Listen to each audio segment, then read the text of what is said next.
Salut tout le monde, bienvenue dans ce tutoriel où on va apprendre comment faire cette affiche vintage de F1. Ok, donc sans plus tarder, nous allons commencer avec notre premier élément qui est le texte.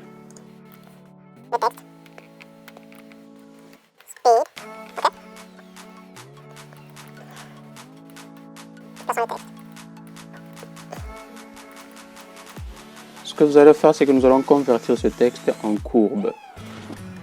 Donc nous allons faire un clic droit, nous allons choisir convertir en courbe et après nous allons venir dégrouper.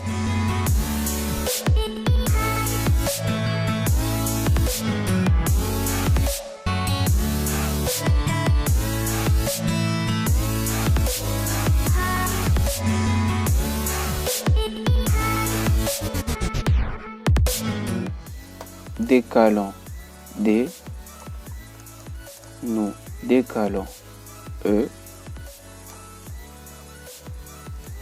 et nous allons remplir cet espace.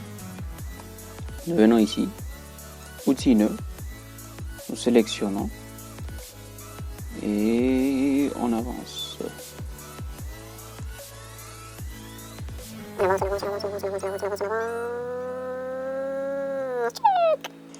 On va faire la même opération avec ce E. Nous allons le modifier. Ok. C'est bon. Pour speed, c'est ok. Maintenant, la prochaine étape, c'est d'ajouter notre élément. Et notre élément, c'est la voiture qui est là. Et voilà. Nous plaçons notre voiture ici.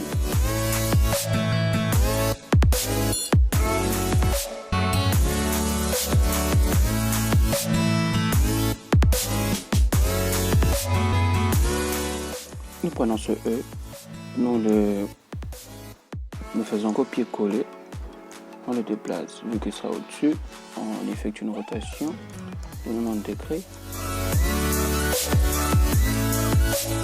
Et on réduit un peu sa taille, on réduit sa taille comme ça, ok. Et on le place bien au centre.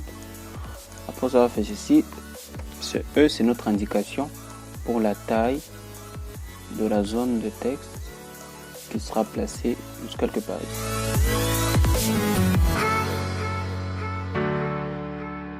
Et nous écrivons more done.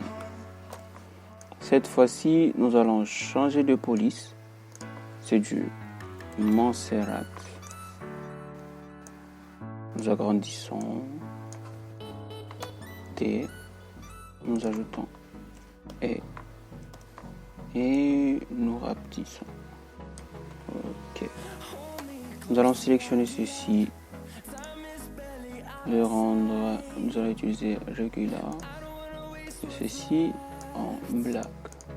The storms we chase are leading us, and love is all we'll ever trust. Yeah, no, I don't wanna waste what's left. And on we'll go through the wastelands, through the highways. On est là, on agrandit. T, on écrit Story. Through the highways, and on we'll go.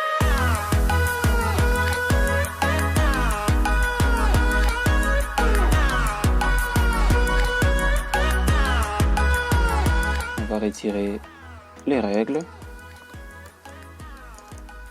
et on va ajouter le logo de la F1. Le logo de la F1 doit être centré de même taille que les trois bandes qui sont ici au-dessus.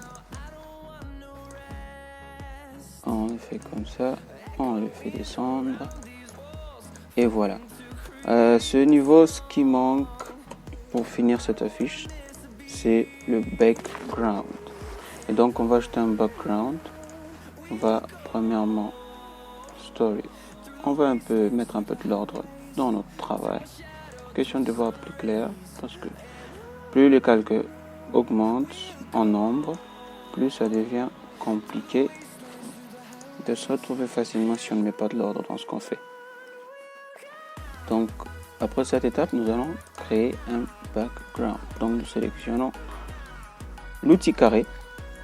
Nous venons dessiner un carré que nous allons placer en fond et on va jouer avec la couleur. On va pas mettre totalement du blanc pour que ça tende vers le gris.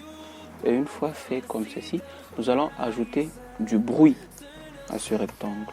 Donc on vient dans filtre, bruit, ajouter du bruit et l'intensité maximale, monochrome, uniforme.